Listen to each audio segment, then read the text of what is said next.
बिस्मिल्लाहिर्रहमानिर्रहीम। अस्सलाम वालेकुम students, welcome to world of education. और आज आपको वर्ल्ड ऑफ एजुकेशन की इस वीडियो के अंदर CS 601 की जो प्रिपरेशन है वो करवाऊंगा।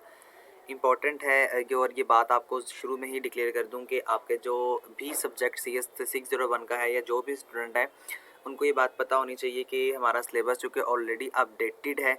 तो अपडेटेड होने की वजह से जो ग्रैंड क्विज़ के जो क्वेश्चन होंगे मिड टर्म में, अगर आपके पेपर में रिपीट होते हैं क्वेश्चन तो यही रिपीट होंगे जो आपके साथ शेयर करूँ। इसके अलावा कोई भी क्वेश्चन आपके पेपर में रिपीट नहीं हो सकता पास्ट पेपर का। तो 2010 के, 12 के, 16 के, 15 के पास्ट पेपर आपको करने की ज़रूरत नहीं है। दूसरी बात स्टूडेंट्स कि आप स्लाइड से ज़्यादा इस तरह तैयारी करें। एक रेफरेंस बुक आपको दी हुई है, रेफरेंस बुक में बहुत ज़्यादा डेटा एक्स्ट्रा लिखा होता है। तो आपको जिस टॉपिक की समझ नहीं आती आप रेफरेंस बुक को ज़रूर कंसर्न करें और आप स्लाइड्स से ज़्यादा कोशिश करेंगे। जो आपको वीयू ने स्लाइड्स बना के दी हुई है ना, वर्चुअल यूनिवर्सिटी ने स्लाइड्स, उनको ज़्यादा अच्छी तरह से प्रिपेयर करें। इंशाल्लाह आपका सारा पेपर वहीं से आता होता है। ठीक है, स्टार्ट करते हैं जी। पहला question, dash signal is represented by the discretized values. कौन सा सिग्नल ऐसा होता है जो कि डिस्क्रिएट वैल्यूज़ को जो है वो रिप्रेजेंट करता है? तो वो हमारे पास डिजिटल सिग्नल होता है। जब भी डिजिटल सिग्नल की बात आएगी तो डिजिटल सिग्नल किस तरह का होता है? इस तरह का, यानी इस टाइप का जो होता है वो सिग्नल डिजिटल होता है। ठीक है, तो ये जो है वो डिस्क्रिएट वैल्यू है। तो जहाँ पर भी डिस्क्रिएट सिग्नल्स या डिस्क्रिएट वैल्यूज आएगा तो वहाँ पे आपने याद रखना है कि वहाँ पे हम डिजिटल की बात करते हैं। एनालॉग का मतलब होता है इस तरह से, यानी जो हमारी वैल्यू है ना वो इस तरह से होती है एनालॉग के अंदर, और डिजिटल के अंदर इस तरह से होती है। उसके आगे क्वेश्चन है जी, which of the following technique is use to for analog to digital conversion. ऐसी कौन सी टेक्निक है जिस टेक्निक को इस्तेमाल करते हुए हम जो है वो एनालॉग से डिजिटल के अंदर डेटा को कन्वर्ट कर लेते हैं? तो वो हमारे पास जनाब पल्स कोड और डेल्टा मॉड्यूलेशन दोनों, यानी ये जो पल्स कोड है ना इसको हम कहते हैं शॉर्ट फॉर्म में PCM। इसको याद रखिएगा, ये भी आपसे इटसेल्फ एक MCQ पूछा जाता है। PCM stand for pulse code modulation और डेल्टा मॉड्यूलेशन। ये भी बड़ा इंपॉर्टेंट MCQ है, इटसेल्फ MCQ पूछा जाता है मिड टर्म के अंदर कि DM स्टैंड्स फॉर या DMN की एब्रीवेशन क्या है? तो वो डेल्टा मॉड्यूलेशन है। तो दोनों जो पल्स कोड है और जो डेल्टा मॉड्यूलेशन है ये दोनों जो है वो रिप्रेजेंट करते हैं, या इन दोनों टेक्निक को इस्तेमाल करते हुए हम एनालॉग से डिजिटल में कन्वर्ट जो है वो डेटा को बड़ी आसानी से कर सकते हैं। क्वेश्चन नंबर 3 देखते हैं। तो dash category of coaxial cable is used for thin internet. ये भी स्टूडेंट्स आपके मिड टर्म में जो पिछला सेमेस्टर आपका गुजरा है ना उसके अंदर बहुत दफ़ा ये क्वेश्चन आपसे पूछा जा चुका है और आपके क्विजेस के अंदर भी ये इस दफ़ा भी, यानी करंटली सेमेस्टर के अंदर भी और प्रीवियस सेमेस्टर के अंदर भी बहुत दफ़ा ये क्वेश्चन पूछा गया है। इसको भी अच्छी तरह गौर से समझ लें। जो क्विक्सल केबल होती है वो थिन इथरनेट की कैटेगरी में वो कौन सी है? RG58। जो RG58 है ये थिन है। आगे जाके ना आपका क्वेश्चन थिक का भी आएगा, लेकिन ये बात याद रखें जो थिन इथरनेट है ये बेसिकली क्विक्सल केबल है, यानी क्विक्सल केबल की जो कैटेगरी है थिन इथरनेट में वो RG58 है। ठीक है, इसको आपने एज इट इज़ याद करना है। पेपर में ये आपसे पूछी जा सकती है। आगे जाके आपका क्वेश्चन मेरे ख्याल में थिक का भी आएगा, तो वहाँ पे आपको मैं मजीद जो है वो बताऊंगा उसमें आपने कैसे याद करना है किसी भी क्वेश्चन को, या उसमें कहाँ से आपने किस कैटेगरी से रट्टा लगाना है। उसके आगे the communication at the application transport and network layer is. वो कह रहा है जो कम्युनिकेशन है एप्लीकेशन लेयर में और जो नेटवर्क लेयर में, इसमें कौन सी कम्युनिकेशन होती है, यानी किस रास्ते में या किस लेयर के थ्रू कम्युनिकेशन हो रही होती है? तो फिजिकल जो भी लेयर होती है इसके अंदर हमारे पास कम्युनिकेशन होती है, यानी कि जो एप्लीकेशन ट्रांसपोर्ट है और जो नेटवर्क है ना, नेटवर्क का मतलब क्या होता है कि आपको या तो सिग्नल्स चाहिए या आपको वायर चाहिए। तो अगर आप वायर एप्लीकेशन ट्रांसपोर्ट में या वायर ट्रांसपोर्ट में या वायर नेटवर्क सिस्टम में काम कर रहे हैं तो वहाँ पर डेफिनेटली आपको फिजिकली कोई ना कोई वायर चाहिए या कोई ना कोई नेटवर्क क्रिएट करने के लिए कुछ ना कुछ पॉइंट चाहिए, तो डेफिनेटली वो फिजिकल होगा। तो physical is the right option here. उसके आगे जनाब unipolar encoding scheme was uses dash voltage level. जो यूनिपोलर है इनकोडिंग स्कीम में तो वो कितने लेवल को इस्तेमाल करता है? तो वो 2 लेवल्स को इस्तेमाल करता है। ठीक है, unipolar encoding scheme uses 2 voltage levels. The most common type of connector. Connector का काम क्या होता है? सबसे पहले ये समझ लें, आपके सब्जेक्टिव में आता होता है। जो मोस्ट कॉमन होती है ना टाइप कनेक्टर की, वो हम इसलिए इस्तेमाल करते हैं कि जो क्विक्सल केबल है उसको इस्तेमाल किया जाए या कनेक्ट करवाया जाए किसी भी 2 राउटर्स को या किसी भी 2 चीज़ों को। ठीक है, जो ट्रांसपोर्ट नेटवर्क के 2 जो भी डिवाइसेस होती हैं, अगर आप उनको कनेक्ट करवाना चाह रहे हैं तो आप वहाँ पे कनेक्टर का इस्तेमाल जो है वो करते हैं। ठीक है, यहाँ पे जो मोस्ट कॉमन आएगी कनेक्टर की टाइप ऑफ क्विक्सल केबल की वो BNC होगी। इसमें समझाने वाला कोई काम नहीं है, आपके स्लाइड्स के अंदर बेसिकली लिखा हुआ है। सब्जेक्टिव पार्ट यानी पार्ट 1 में आपको इस वीडियो के अंदर तमाम तो इंशाल्लाह कवर करवा दूंगा इस क्लास के अंदर, लेकिन जो इसका शॉर्ट क्वेश्चन होंगे, जो लॉन्ग क्वेश्चन होंगे ना, वो आप लोगों ने अपने स्लाइड से ही करने हैं। स्लाइड्स बेसिकली आपकी बहुत ज़्यादा इंपॉर्टेंट है, आपका सारा डेटा आपकी स्लाइड से ही आता है। रेफरेंस बुक भी अगर आप करना चाहते हैं कर लें, लेकिन आप पे डिपेंड करता है उस पर कि अगर आप करना चाहते हैं तो वेल एंड गुड, नहीं करना चाहते तो कोई मसला नहीं है। नेक्स्ट क्वेश्चन देखें, the TCP IP protocol suite the process of adding header at each layer on sending side is known as encapsulation. ये बेसिकली इनकैप्सुलेशन की डेफिनेशन है, इसको याद कर लें। इनकैप्सुलेशन का बेसिक मतलब होता है डेटा को हाइड करना। अगर आपने CS 304 पढ़ी है या CS 201 या 301 पढ़ी है, उसके अंदर हम बेसिकली क्लासेस के अंदर इनकैप्सुलेशन का जो है वो फंक्शन इस्तेमाल करते हैं या इनकैप्सुलेशन का जो है वो कॉन्सेप्ट इस्तेमाल करते हैं। तो TCP यानी ट्रांसफ़र कंट्रोल प्रोटोकॉल और IP इंटरनेट प्रोटोकॉल के अंदर भी यही होता है कि हम अपनी चीज़ों को हेडर या हेड कर लेते हैं, हेडर छुपा लेते हैं हर लेयर से, और सेंडिंग वाली साइड पे तो ये इनकैप्सुलेशन है। ठीक है, जिस तरह मैं अगर आपको मैसेज करना चाह रहा हूँ और मैं चाहता हूँ कि मेरा डायरेक्टली मैसेज जो है, मैं पॉइंट A हूँ, मेरा डायरेक्टली मैसेज पॉइंट B पे जाए, दरमियान में कोई बंदा उसको एक्सेस ना कर सके, तो वो इनकैप्सुलेशन का जो कॉन्सेप्ट होता है वहाँ पर इस पर इस्तेमाल किया जा रहा होता है। उसके आगे डेफिनेशन थोड़ी सी इंपॉर्टेंट है, आपके पेपर में आएंगी, और मैंने आपको पहले भी बता दिया कि आपका जो भी क्वेश्चन है वो यहीं से रिपीट होगा, जो कि हमारा सिलेबस जो है वो अपडेटेड है। Dash is a type of serial transmission in which data bits are transmitted as a continue stream. सबसे पहले देखें, जो सीरियल ट्रांसमिशन भी हो और वहाँ पे कंटिन्यू स्ट्रीम भी इस्तेमाल किया जा रहा हो, तो इसके अंदर क्या होता है, transmitter and receiver time is synchronous, और जो ट्रांसमीटर का टाइम है और जो रिसीवर का टाइम है वो सिंक्रोनियस होगा। तो ये किसकी कैटेगरी है या ये क्या होगा, तो ये आई सिंक्रोनियस में। ठीक है, आई सिंक्रोनियस के अंदर ये तमाम चीज़ें फॉल करेंगी। तो ये जो आपको अंडरलाइन की हुई चीज़ें इसको याद कर लें, बेसिकली डेफिनेशन है, इसको आप याद ही करें तो ज़्यादा बेहतर है। ये आपसे पेपर में एज अ सब्जेक्टिव टाइप भी पूछी जा रही होती है। ठीक है, सब्जेक्टिव भी मैं आपको साथ साथ डिक्लेयर करवाता जाऊँगा कि जो सब्जेक्टिव के वाले से इंपॉर्टेंट है या जो MCQs के वाले से इंपॉर्टेंट है। MCQ चूँकि आपके सामने ऑलरेडी शक्ल में बने बनाए आ रहे हैं, लेकिन सब्जेक्टिव याद रखें, जो आपको डेफिनेशन दी होती है ना आपकी स्लाइड्स के अंदर, वही आपसे पूछी जा रही होती हैं। और याद रहे कि आपसे जो न्यूमेरिकल टाइप क्वेश्चन होते हैं पेपर में CS 601 में मिड टर्म में स्पेशली न्यूमेरिकल टाइप क्वेश्चन ज़्यादा पूछे जा रहे होते हैं। फार्मूलाज को अच्छी तरह से याद रखिएगा। नेक्स्ट क्वेश्चन देखें, इन TDM stand for time division manipulation में क्या होता है जी, बेस्ड करता है digital hierarchy used by the telephone companies. DS0 is a single digital channel of 64 bits. जो TDM होता है ना, ये क्या करता है, ये डिजिटल हायरार्की को इस्तेमाल करते हुए जो इसका चैनल रेट होता है वो 64 kbs पर सेकंड होता है, यानी 64 kbps यानी k बिट्स पर सेकंड। ठीक है, उसके आगे देखें, इन डैश स्कीम, किस स्कीम के अंदर all the signal level are on one side of the time axis इधर अबव और बिलो। वो कह रहे हैं कि किस स्कीम के अंदर हमारे पास जो टाइम एक्सिस होता है वो अबव भी होता है, वो कभी भी बिलो, यानी कभी कभी अबव हो जाता है और कभी कभी बिलो हो जाता है। तो ये पोलर स्कीम होती है। ये MCQs भी इंपॉर्टेंट है, बहुत दफ़ा रिपीट हो चुका है। इधर का मतलब होता है कभी कभी, तो इसका मतलब है कभी वो अबव हो जाता है, कभी वो जो है वो बिलो हो जाता है किसी भी टाइम लाइन से। यानी ये लाइन है हमारे पास, और फर्ज कर लें यहाँ पर सिग्नल जो है वो कभी ऊपर है इस टाइम लाइन से, कभी नीचे है। ठीक है, ये जो आपको सिग्नल, ये जो आपको यहाँ पे नजर आए ना सीधी लाइन, ये टाइम लाइन है। ये जो सिग्नल यहाँ पे ये ऊपर है और यहाँ पे नीचे है, तो ये पोलर स्कीम के अंदर होता है। तो polar scheme is the right option here. उसके आगे जनाब, इन TCP IP model the physical layer exchange data in the form of packets. ये बड़ा इंपॉर्टेंट क्वेश्चन है और ये आपके सब्जेक्टिव के हवाले से भी इंपॉर्टेंट है कि पैकेट्स क्या होते हैं। पैकेट्स के अंदर हमारा जो डेटा होता है वो ट्रांसफर करवाया जा रहा होता है ओवर द नेटवर्क लेयर। ठीक है, नेटवर्क लेयर के ऊपर हम जो है वो किसी भी पैकेट के अंदर किसी भी डेटा को ट्रांसफर करवा सकते हैं। अब transfer control protocol TCP IP, बार बार आपको इसकी जो लॉन्ग फॉर्म है या जो इसकी एब्रीविएशन है वो बताने का मकसद है कि आपको याद हो जाए। ट्रांसफर कंट्रोल प्रोटोकॉल में और इंटरनेट मॉडल के अंदर जो फिजिकल लेयर होती है ना, वो एक्सचेंज करती है अपने डेटा को पैकेट्स के अंदर, और पैकेट्स में बाद में हमारे पास जो डेटा होता है वो आ रहा होता है। उसके आगे dash mode of serial transmission guarantee fix data rate. जब भी फिक्स डेटा रेट की बात आएगी तो वहाँ पे आपने आई सिंक्रोनियस को याद रखना है कि आई सिंक्रोनियस के अंदर हमारे पास जो ट्रांसमिशन का रेट होता है या जो सीरियल ट्रांसमिशन होती है वो हमेशा फिक्स्ड होती है। यानी कि आप ऐसे नहीं कर सकते कि कभी आपका सिग्नल ऊपर है कभी नीचे है, कभी वहाँ पर स्टेबिलिटी होती है। तो जहाँ पर स्टेबल होगा तो वहाँ पे आई सिंक्रोनियस का जो जिक्र होगा या जो आई सिंक्रोनियस का जो कॉन्सेप्ट होगा वो इस्तेमाल किया जाएगा। उसके आगे जनाब ये भी रिपीट हो गया आपका कि dash model of serial transmission guarantee fix data rate. तो अभी मैंने आपको बताया जो आई सिंक्रोनियस है ये आपको गारंटी देती है कि हमारा जो डेटा रेट रहेगा वो फिक्स रहेगा। उसके आगे ये सब्जेक्टिव के हवाले से भी शॉर्ट क्वेश्चन है आपका कि what is ASK, what is FSK और व्हाट इज़ PSK। सबसे पहले आपको मैं बता दूं कि ये होते क्या है। Analogue transmission of digital data, the required bandwidth is always proportional to the digital rate except in. वो कह रहा है कि जब आपने एनालॉग ट्रांसमिशन के अंदर किसी भी डिजिटल डेटा को रिक्वायर किया या आपने उसको प्रोपोर्शनल के साथ भेजा है किसी भी सिग्नल को, तो सवाए ASK यानी जो एम्पलीट्यूड शिफ्ट की है, ASK का पूरा मतलब होता है कि एम्पलीट्यूड शिफ्ट की के अलावा आप डिजिटल से एनालॉग के अंदर जो है वो कन्वर्ट कर सकते हैं। ये जो आपको नीचे बाकी ऑप्शन नजर आ रहा है ना, FSK, दिस मीन्स कि फ्रीक्वेंसी शिफ्ट की, ये आपने लास्ट वाले मॉड्यूल के अंदर, लास्ट वाले चैप्टर्स के अंदर पढ़ा था। और आखिर में आपको PSK नजर आ रहा है, इसका मतलब है फेज शिफ्ट की।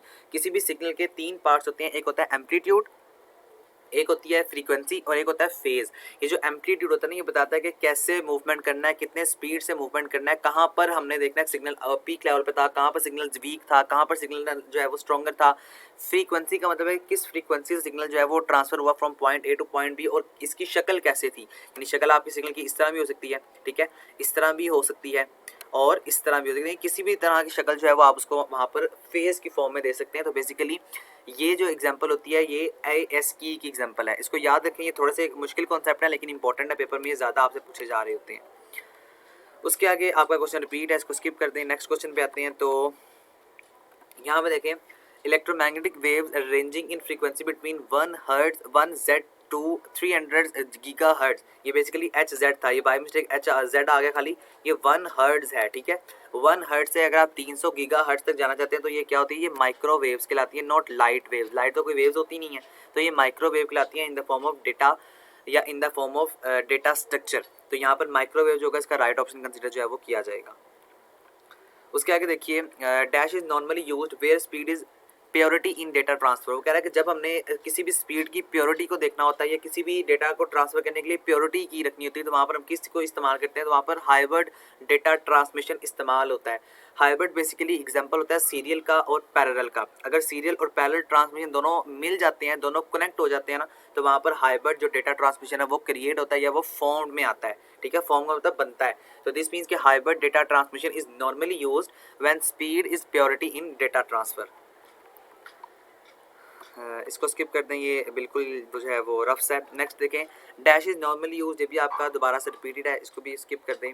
उसके आगे आए तो इन ट्रांसमिशन के अंदर impairments dash occur from a signal with a high energy and with a very short period of time. वो कह रहा है कि ट्रांसमिशन के अंदर जो इम्पेयरमेंट्स है क्या बनता है जब हमारे पास बिल्कुल हाई एनर्जी से लो एनर्जी की तरफ जो है टाइम के साथ साथ सिग्नल मूवमेंट कर रहा होता है। इसकी एग्जांपल आप इस तरह समझ लें कि यहाँ पर मेरे पास सिग्नल गया, यानी ये देखें पीक पॉइंट में जाने के बाद बिल्कुल नीचे आ गया। अब क्या है, ये टाइम के साथ साथ क्या कर रहा है, ये आहिस्ता आहिस्ता आहिस्ता बिल्कुल नीचे यानी 0 पॉइंट पे मूवमेंट कर रहा है। पीक पॉइंट पे जाने के बाद सिग्नल ने क्या किया, आहिस्ता आहिस्ता 0 पॉइंट पे मूवमेंट करना स्टार्ट कर दी। तो यही बात, इसको हम कहते हैं इम्पल्स नॉइस। ये किसकी वजह से हुआ, ये नॉइस की वजह से हुआ। और नॉइस क्या होता है, बड़ी इंपॉर्टेंट डेफिनेशन है पेपर के वाले से, डिफाइन नॉइस। तो नॉइस बेसिकली उस चीज़ का नाम है जो कि हमारे सिग्नल को वीक कर देता है। और नॉइस किसकी वजह से क्रिएट हो सकता है कि कुछ ना कुछ वायर का पार्ट डैमेज हो, या हो सकता है कुछ ना कुछ जो है वो हमारे डेटा के अंदर या हमारे नेटवर्क के अंदर इशू आ रहा हो, जिसकी वजह से हमारा नॉइस आता है। और जब नॉइस आता है ना, वहाँ पर हमारे पास जो डेटा ट्रांसमिशन स्पीड होती है वो बड़ी स्लो हो जाती है, जिसकी वजह से कभी कभार नेटवर्क जो है वो हमेशा क्रैक डाउन भी होता है या स्लो डाउन भी हो जाता है। नेक्स्ट क्वेश्चन देखते हैं। तो in star-based network comprising of 4 computers are and 1 switch, total number of cables needed will be। कह रहा है कि स्टार के अंदर अगर हम किसी भी नेटवर्क को क्रिएट करना चाह रहे हैं तो वहाँ पे हमें कितनी नंबर जो है वो चाहिए होंगे। अगर 4 कंप्यूटर्स हो और एक स्विच हो तो वहाँ पर हमें जो है वो 4 ही जो है वायर्स चाहिए। कैसे, देखिए स्टार के अंदर क्या होता है, एक सेंट्रल डिवाइस, यानी इस तरह हमारे पास टोपोलॉजी होती है ना, ये वाली स्टार जो भी नेटवर्क होता है। अब इसके अंदर ना आपके जो 4 कंप्यूटर्स होंगे ना, वो किसी भी एक कंप्यूटर के साथ जो होंगे वो कनेक्टेड होंगे। इस तरह समझ लें कि ये एक स्विच है और 4 कंप्यूटर इसके साथ जो है वो कनेक्टेड है, कंप्यूटर 1, कंप्यूटर 2, कंप्यूटर 3 और 4। अब यहाँ पे डेफिनेटली स्विच को ज़रूरत नहीं है किसी भी कंप्यूटर से कनेक्ट होने की, अलबत्ता जो कंप्यूटर्स हैं इसको ज़रूरत है कि इन्होंने स्विच से कनेक्ट होना है। अब जितने स्विच कंप्यूटर्स होंगे उतने ही ज़्यादा आपको स्विचेस चाहिए होंगे। तो इसलिए हमारे पास 4 कंप्यूटर्स हैं, तो डेफिनेटली हमें 4 ही जो वायर्स हैं या 4 ही जो हमारे पास केबल्स हैं वो हमें रिक्वायर्ड होंगी। तो 4 इज़ द राइट ऑप्शन है। अगर आपके पास यहाँ पे 6 कंप्यूटर होता है तो आपके पास यहाँ पे 6 जवाब आना था। स्विच को इटसेल्फ कोई वायर नहीं चाहिए, कंप्यूटर को ये चाहिए कि कंप्यूटर ने स्विच से कनेक्ट होना है, जबकि स्विच को इटसेल्फ कंप्यूटर से कनेक्ट होने की ज़रूरत नहीं है। उसके आगे ये आपका क्वेश्चन रिपीटेड है, इसको दोबारा स्किप कर दें। ये बार बार रिपीट करने का क्वेश्चन मतलब ये है कि ये इंपॉर्टेंट है, आपसे पेपर में पूछे जाते हैं, ठीक है। ये थोड़ा सा रफ MCQ है लेकिन मैं आपको करवाना चाह रहा हूँ। देखें द अपर, मैं इसको थोड़ा सा जूम कर दूँ ताकि आपको इस तरह दिखाया जा सके। जो भी अपर हमारे पास मोस्ट लेयर होती है ना ट्रांसफ़र कंट्रोल प्रोटोकॉल की, वो हमेशा एप्लीकेशन लेयर होती है। मैंने आपको पढ़ के सुना दिया है, याद रखिएगा कि upper layer of TCP IP transfer control protocol या इंटरनेट प्रोटोकॉल की वो हमेशा एप्लीकेशन लेयर में फॉल करती है या वो हमेशा एप्लीकेशन लेयर ही होती है, ठीक है। उसके आगे देखिए नेक्स्ट क्वेश्चन है हमारे पास, when the bandwidth of a link, जब बैंडविड्थ जो है किसी भी लिंक की ग्रेटर देन होता है कंबाइंड बैंडविड्थ से सिग्नल के, तो वहां पर हम फ्रीक्वेंसी डिवीजन मल्टीप्लेक्सिंग को इस्तेमाल करते हैं और इसकी शॉर्ट फॉर्म याद रखिएगा FDM, ठीक है। जब भी हमारे पास जो लिंक होता है किसी भी बैंडविड्थ का, अगर वो ग्रेटर होगा उस बैंडविड्थ से जो कि सिग्नल हमारे पास इस टाइम करंटली होगा, तो वो हमारे पास फ्रीक्वेंसी डिवीजन मल्टीप्लेक्सिंग कहलाती है। इंपॉर्टेंट ये शॉर्ट क्वेश्चन भी है, इसको याद रखिएगा। Basically time division multiplexing, frequency division multiplexing और फेज डिवीजन मल्टीप्लेक्सिंग, ये आपने लास्ट मॉडल्स के अंदर पढ़े हुए हैं। ये बहुत इंपॉर्टेंट फार्मूले हैं और बहुत इंपॉर्टेंट इसके फार्मूलाज भी इंपॉर्टेंट है और इसके कॉन्सेप्ट भी इंपॉर्टेंट है पेपर के हवाले से। उसके आगे जनाब इन द एनालॉगस हायरार्की, थोड़ा सा मैं इसको मजीद जूम कर दूं।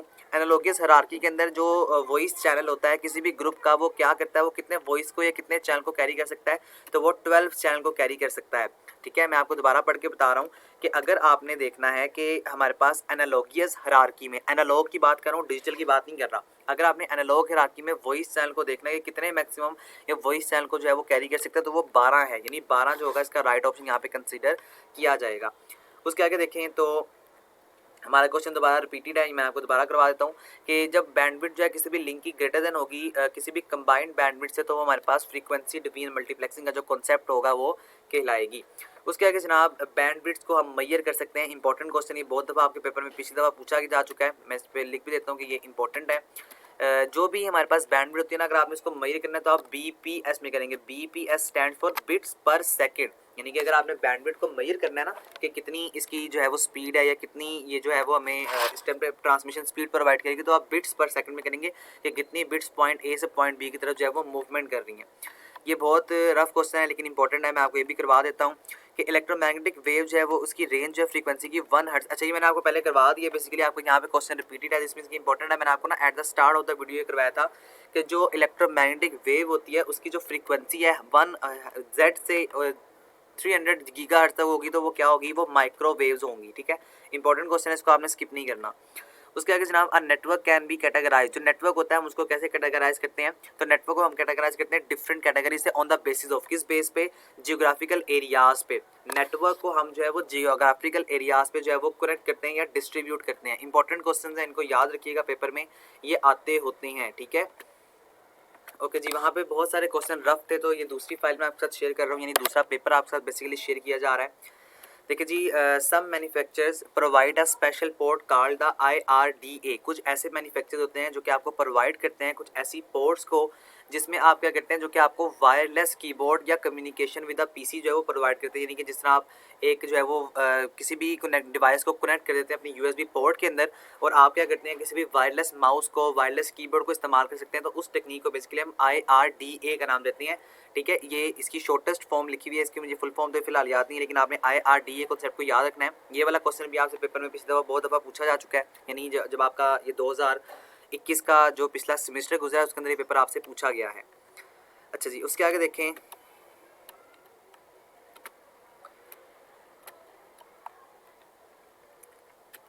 Okay, dash is an example of host in a computer. वो कह रहा है कि इसके अंदर कौन सी ऐसी एग्जांपल है जो कि होस्ट को नेटवर्क की कंप्यूटर में या होस्ट को नेटवर्क की सूरत में जो है वो एक्सप्लेन करेगा, या आप कह सकते हैं कि dash is an example of a host in a network. Network के अंदर होस्ट बेसिकली क्या होता है, तो कंप्यूटर जो होता है वो नेटवर्क के अंदर होस्ट होता है। होस्ट क्या होता है, होस्ट से मुराद ऐसा कंप्यूटर जो मुख्तलिफ तरह के डिवाइसेस को कनेक्ट कर रहा होता है, तो होस्ट जो होगा वो भी कंप्यूटर ही होगा, और आगे जो सर्वर कंप्यूटर्स होंगे ना वो भी कंप्यूटर ही होंगे, तो कंप्यूटर जो होगा वो होस्ट ही कंप्यूटर कहलाएगा।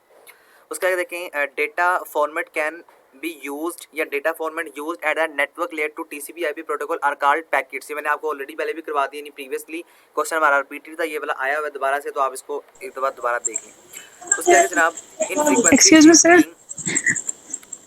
सर जी मैं आपको ये बता था क्वेश्चन आपका रिपीट है। नेक्स्ट क्वेश्चन देखते हैं हम। यहाँ पे देखें जी, इन फ्रीक्वेंसी शिफ्ट की में डैश रिमेन्स कांस्टेंट, क्या चीज़ कांस्टेंट रहती है, तो दोनों, ये हमने बात की थी ना लास्ट क्विज़ के अंदर कि फ्रीक्वेंसी शिफ्ट की के अंदर जो एम्पलीट्यूड की है वो भी कांस्टेंट रहेगी और जो फेज की है वो भी कांस्टेंट रहेगी। इस तरह बाकी में भी होगा। फ्रीक्वेंसी की अगर आप बात करेंगे तो वहाँ पे एम्पलीट्यूड और फेस कांस्टेंट रहेगा। अगर आप जो है वो एम्पलीट्यूड की बात करेंगे तो वहाँ पे फ्रीक्वेंसी और फेस कांस्टेंट रहेगा, और अगर आप फेस की बात करेंगे तो वहाँ पे एम्पलीट्यूड और फ्रीक्वेंसी कांस्टेंट रहेगा। तो ये तीनों तरह से आपका एमसीक्यूज आपसे पेपर में पूछा जा सकता है। इस तीनों तरह के एमसीक्यूज को आपने बस एज इट इज अपने माइंड में रखना है, और ये आपसे पेपर में एज अ सब्जेक्टिव पार्ट भी पूछा जा सकता है कि डिफाइन फ्रीक्वेंसी शिफ्ट की, या डिफाइन फ्रीक्वेंसी, या डिफाइन एम्पलीट्यूड फिक्स की, तो ये आपको पता होना चाहिए। उसके आगे जनाब, according to Fourier analyse frequency obtained after decomposition of non periodic digital signals, जो भी हमारे पास एनालाइज करता है यानी फ्रीक्वेंसी जो है वो डीकम्पोजिट होगी कब, जब नॉन पीरियोडिक सिग्नल होगा। तो इस चीज़ को आप क्या कहेंगे, इस चीज़ को आप जो है वो कंटिन्यूस कहेंगे, यानी कंटिन्यूस सिग्नल के अंदर जब भी हम बात करेंगे तो वहाँ पे हमारे पास जो डीकम्पोजिशन है किसी भी नॉन पीरियोडिक सिग्नल की, वो हमेशा कंटिन्यूस ही रहेगी। किसके मुताबिक, फ्यूरियर एनालाइज के मुताबिक। बेसिकली ये एक रूल और रेगुलेशंस हैं जिनके अकॉर्डिंगली आपको ये बता रहे हैं कि इनके मुताबिक हमारी अगर जो डीकम्पोजिशन होगी किसी भी नॉन पीरियोडिक सिग्नल की, तो वो हमेशा कंटिन्यूस होगी, डिसकंटिन्यूस नहीं हो सकती है। ठीक है, तो continuous is the right option here. उसके आगे देखें तो a small home based network comprising of 4 computer directly connected to which each other. वो कह रहे हैं कि अगर एक छोटा नेटवर्क है जिसमें आप जो है वो एक ही घर के 4 रूम्स एक दूसरे के साथ कनेक्ट कर सकते हैं, या 4 कंप्यूटर एक दूसरे के साथ कनेक्ट कर सकते हैं, तो इसको हम क्या कहेंगे, या किसकी एग्जांपल है ये, तो ये लोकल एरिया नेटवर्क की एग्जांपल है, which is called LAN LAN. ठीक है, LAN stand for local area network. मैं आपको लगते आती बाकी तमाम तर में डिफरेंस भी बता दूं। जो वैन होता है वो बेसिकली होता है वाइड एरिया नेटवर्क। ठीक है, वाइड के अंदर क्या होता है, इसके अंदर आप एक सिटी को दूसरे सिटी के साथ जो है वो कनेक्ट करते हैं। और लास्ट हमारे पास जो बेसिकली हम पढ़ते हैं, या जो बेसिक 3 टाइप्स पढ़ते हैं नेटवर्क की, वो होती है मैन, MAN मैन। मैन के अंदर सॉरी, मैन का मतलब होता है मेट्रोपॉलिटन एरिया नेटवर्क, इसके अंदर सिटी एक दूसरे के साथ कनेक्टेड होती हैं। जो वाइड एरिया नेटवर्क होता है ना वैन, यानी वाइड, इससे हम कंट्री को दूसरी कंट्री के साथ जो है वो कनेक्ट करते हैं। जिस तरह पाकिस्तान है, पाकिस्तान को बांग्लादेश से कनेक्ट करवाने के लिए हमें वैन चाहिए, वाइड एरिया नेटवर्क। अब वाइड एरिया नेटवर्क क्या करेगा, पाकिस्तान को किसी दूसरी कंट्री के साथ जोड़ देगा। तो वाइड एरिया नेटवर्क की मदद से ही हम जो पूरी दुनिया है वो ग्लोबल विलेज है, ये पूरी दुनिया जो है वो एक दूसरे के साथ जो है वो कनेक्टेड है। तो तीनों में मेन फर्क क्या देखिएगा, ये आपका लॉन्ग क्वेश्चन आता होता है पेपर के अंदर। उसके आगे जनाब, इन बस टोपोलॉजी के अंदर जो केबल्स होती हैं वो यूज़ की जाती हैं नोड्स को कनेक्ट करने के लिए। ये नोड क्या होता है, नोड हम कहते हैं कंप्यूटर को। तो केबल के जरिए हम जो मुख्तलिफ तरह के कंप्यूटर्स को कनेक्ट कर सकते हैं with backbone cable. Backbone cable के साथ इस कॉल्ड ड्रॉप लाइन, इसको हम ड्रॉप लाइन कहते हैं। ठीक है, ये आपका या आपकी जो टिपोलॉजी है ना, बस टिपोलॉजी, इसका मकसद क्या है कि ये लाइन है, ये जो आपको यहाँ पे लाइन नजर आ रही है ना, ये बेसिकली बस है। ठीक है, ये वायर है, वायर को हम कहते हैं बस। ये जो आपको यहाँ पे दूसरी लाइन नजर आ रही है, ये कंप्यूटर्स हैं। अब ये सारे कंप्यूटर्स इसके साथ कनेक्टेड होंगे, तो ये इसका इंटरफेस है, या ये इसका फेज है। पेपर में अगर आपसे पूछा जाता है ना कि define bus topology as a short question 3 number का, तो आपने इस तरह मैंने जो आपको शक्ल बना के दिखाई है, ये शक्ल आपने वहाँ पे बना के दिखानी है। और इसको हम कहते हैं बैकबोन केबल को हम कहते हैं drop line. TCP/IP protocol suit, जो TCP/IP प्रोटोकॉल है वो कितने लेयर्स पे कंसिस्ट करती है, तो ये बेसिकली 5 लेयर पे कंसिस्ट करती है। TCP/IP protocol consist of 5 layers.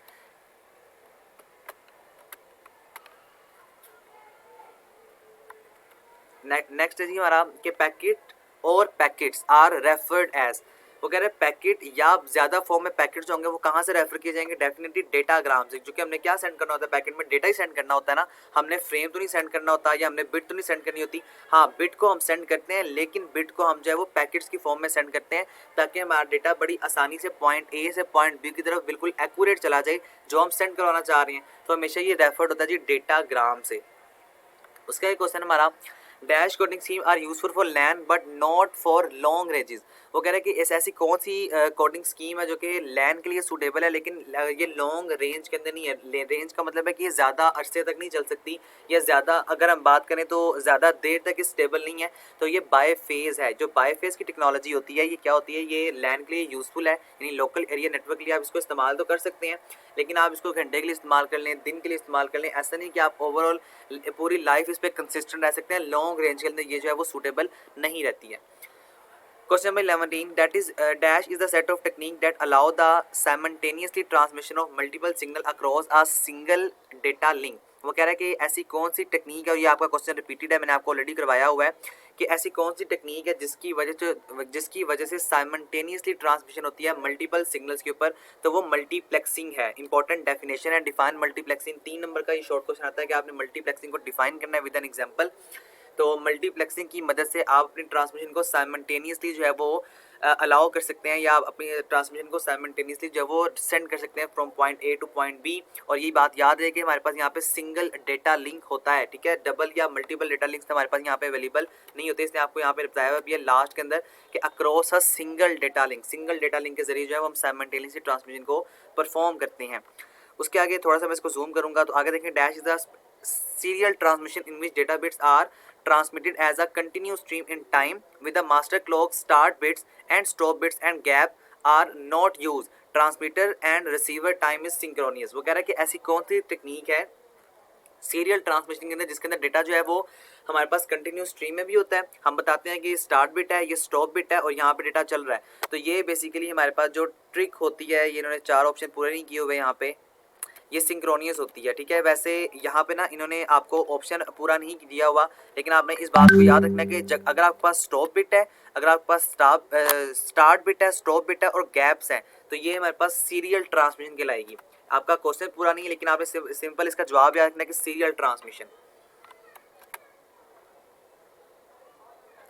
उसके आगे देखें, Manchester encoding scheme achieve the same level of synchronisation as R Z. जो मैनचेस्टर की इनकोडिंग स्कीम है वो आपको सिंक्रोनाइजेशन जैसे ही सेम लेवल को अचीव करके दे सकती है। कैसे? अगर आप आर जेड को इस्तेमाल करें। आर जेड बेसिकली एक ऐसी टेक्निक है जिसकी वजह से आप जो है वो इस्तेमाल करते हैं किसी भी कोडिंग स्कीम को अचीव कर सकते हैं, लाइक सिंक्रोनाइजेशन।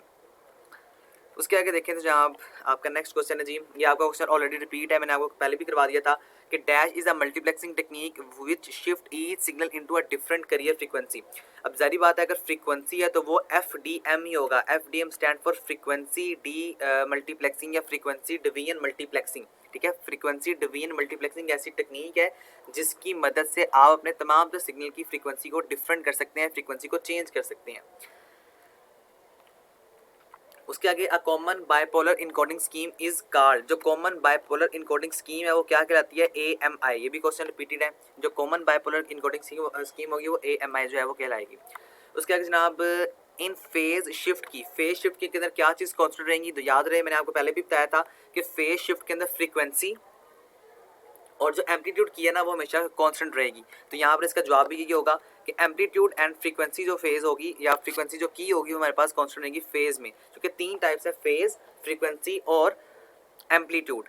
तो अगर फेज होगा तो यहाँ पर फ्रीक्वेंसी और एम्पलीट्यूड बच जाएगा, अगर फ्रीक्वेंसी होगी तो फेज और जो एम्पलीट्यूड है वो हो जाएगा, और अगर एम्पलीट्यूड होगा तो वहाँ पे फेज और फ्रीक्वेंसी रह जाएगा। तो ये तमाम बातें तीनों के हवाले से याद रखिएगा, तीनों बहुत इंपॉर्टेंट है, 12 दफ़ा रिपीट की जा रही हैं। इसकी सेंस चेंज हो जाती है लेकिन क्वेश्चन वही रहता है। उसके आगे जनाब talking of the header from the message. अगर आपने किसी भी हेडर के बारे में टॉक करना है या बात करनी है किसी भी मैसेज के जरिए, तो वो क्या कहलाता है? तो वो डीकैप्सुलेशन कहलाता है। डीकैप्सुलेशन का मतलब क्या होता है? इसका मतलब होता है जिस तरह आपने इनकैप्सुलेशन पढ़ा होगा ना, इनकैप्सुलेशन का मतलब ये है कि मैंने यहाँ से मैसेज को सेंड कर दिया रिसीवर तक, तो अब जब रिसीवर के पास जाएगा तो डेफिनेटली मैसेज को अपनी ओरिजिनल हालत में वापस आना है। तो जब वो ओरिजिनल हालत में वापस जाएगा तो वो डीकैप्सुलेशन होगा। जिस तरह इनकैप्सुलेशन है उस तरह डीकैप्सुलेशन का कॉन्सेप्ट भी है। उसके आगे a virtual circuit network operates and data link layer. जो वर्चुअल सर्किट नेटवर्क होता है वो हमेशा काम करता है किसके साथ? डेटा लिंक लेयर के साथ, ठीक है। वर्चुअल सर्किट जो होगा वो हमेशा डेटा लिंक लेयर के साथ हमेशा वर्क करेगा या काम करेगा। उसके आगे लाइन कोडिंग स्कीम इज रफली डिवाइडेड इनटू 5 ब्रॉड कैटेगरीज। जो लाइन कोडिंग स्कीम होती है वो रफली हम डिवाइड करते हैं उसको 5 कैटेगरीज में। इससे पहले आपको ये भी बताया था कि जो TCP IP कंट्रोल होता है ना, या जो इसकी लेयर्स भी होती हैं वो भी 5 ही होती हैं। उसके आगे in dash switching resources are allocated. वो कह रहे हैं कि किस स्विचिंग में आपको अलाउ किया जाता है कि आप जो है वो इंटायर ड्यूरेशन पे कनेक्ट करें और इन रिसोर्सेज को अनअवेलेबल करें टू द अदर कनेक्शंस। यानी कि आपके पास ये अपॉर्चुनिटी दी जाती है कि आपकी मर्जी है कि आप इनको पहले अलाउ करें और उसके बाद आप इन रिसोर्सेज को अनअवेलेबल कर दें तमाम दूसरे लोगों के लिए। तो ये किसके अंदर होता है? तो ये सर्किट स्विच नेटवर्क के अंदर होता है। सर्किट स्विच नेटवर्क आपको ये फैसिलिटी देता है कि आप इसके अंदर पहले अलाउ कर सकते हैं, और अगर आप किसी भी बंदे को डी अलाउ करना चाह रहे हैं, कोई बंदा आपका नेटवर्क इस्तेमाल ना करे, तो आप वहाँ पे उसके अपने नेटवर्क के तमाम तो रिसोर्सेज को उसके लिए अनअवेलेबल भी कर सकते हैं। तो इसका जो राइट ऑप्शन होगा that is called circuit switch networks. उसके आगे जनाब, which of the following technique is use to analogue to digital conversion. मैंने आपको ऑलरेडी करवा दिया कि एनालॉग से अगर आपने डिजिटल कन्वर्जन के अंदर जाना है तो वहाँ पर आपको पुल्स कोड और डेल्टा मॉड्यूलेशन इन दोनों की जरूरत पड़ती है, यानी कि आप डेल्टा मॉड्यूलेशन के जरिए भी ये काम कर सकते हैं। मेरे ख्याल में पहला क्वेश्चन हमारा ये था, और जो पुल्स कोड मॉड्यूलेशन है जिसको हम PCM कहते हैं, इसकी मदद से भी हम जो है वो अपने डेटा को या अपने सिग्नल को एनालॉग से डिजिटल के अंदर कन्वर्ट कर सकते हैं। तो इसका जो राइट ऑप्शन होगा, that is called both pulse code and delta modulation. उसके आगे, in analog transmission of digital data, analog transmission जो है किसी भी डिजिटल डेटा की रिक्वायर करता है बैंडविड्थ को, ये हमेशा प्रोपोर्शनल होगा उस डेटा रेट के, किस डेटा रेट के, FS के, यानी फ्रीक्वेंसी शिफ्ट की के, एनालॉग डिजिटल टू एनालॉग। तो यहाँ पे जो इसका राइट ऑप्शन होगा, that is called digital to analogue conversion. ठीक है, तो ये आपने बात याद रखनी, ये भी क्वेश्चन रिपीटेड है आपका FSK वाला, ये भी बहुत दफ़ा रिपीट हुआ था और आपके पेपर में आने के चांसेस इसके भी ज़्यादा हैं। उसका जनाब यूनिट होता है फेस का, वो क्या होता है, तो यूनिट हमेशा याद रखें डिग्री होता है। यूनिट जो होगा किसी भी फेस का, फेस किसे कहते हैं हम, फेस हम कहते हैं शक्ल को। जिस तरह मेरे पास कोई भी सिग्नल है एनालॉग, तो ये देखें ये इसका फेस है, ठीक है, आप देखें इसकी शक्ल बन रही है ना, तो अगर आपने इसको मेजर करना है तो इसका जो यूनिट होगा वो डिग्री होगा। डिग्री से मिला के कितनी डिग्री पे हमारा एंगल जो था वो पीक पॉइंट पे था, कब जीरो पे आ गया, यहाँ पर किसी भी स्पेसिफिक पॉइंट पे एंगल को अगर आप मेजर करना चाहते हो तो आप उसके डिग्री की फॉर्म में इसको मेजर करेंगे, तो जो यूनिट होगा फेस का वो डिग्री होता है। उसके आगे, dash is sometimes called the bit rate, वो कह रहा है कि ऐसा कौन सा इसमें ऑप्शन है जो कि बिट रेट कहलाता है, तो वो डेटा रेट है। इंपॉर्टेंट क्वेश्चन है, बहुत दफ़ा रिपीट हो चुका है आपका ये पहला क्वेश्चन, 12 दफ़ा मुझे याद है कि पिछले सेमेस्टर के अंदर जो सब लोगों का पहला क्वेश्चन था ना वो यही आ रहा था कि dash is sometimes called the bit rate, तो डेटा रेट, जो डेटा रेट होता है ना वो अक्सर का बिट रेट भी कहलाता है। तो ये बात याद रखिएगा, ये भी बहुत ज़्यादा इंपॉर्टेंट क्वेश्चन है। उसके आगे, QAM स्टैंड फॉर, QAM का क्या मतलब होता है, क्वाड्रेचर एम्पलीट्यूड मॉड्यूलेशन। ये जो आपके स्टैंड फॉर या जो एब्रीवेशन है ना CS 601 के अंदर, मिड टर्म के अंदर और स्पेशली फाइनल टर्म के अंदर ज़्यादा पूछी जा रही होती हैं। तो इसको आपने, जिस तरह मैंने आपको बताया था, FSK stand for frequency shift की, इस तरह AMP या SK stand for amplitude shift की। तो इन बातों को याद रखा करें, ये आपके पेपर में स्पेशली 601 में ज़्यादा पूछी जा रही होती हैं। There are dash components of data communication system, हमारे पास कितने कंपोनेंट्स होते हैं डेटा कम्युनिकेशन सिस्टम के, तो वो ये भी 5 ही हैं। ठीक है, चूंकि नेटवर्क लेयर्स 5 है तो ये भी 5 होंगे। उसके बाद जनाब सेकंड लास्ट क्वेश्चन है कि in optical fibre cable the ratio of the diameter of other core of the diameter of their cladding both express in micrometres. जो भी फाइबर ऑप्टिक केबल होती है उसके अंदर जो डायमीटर होता है किसी भी कोर का वो क्लैडिंग होता है और एक्सप्रेस होता है किसके साथ, माइक्रोमीटर्स के साथ। तो micrometre is the right option here.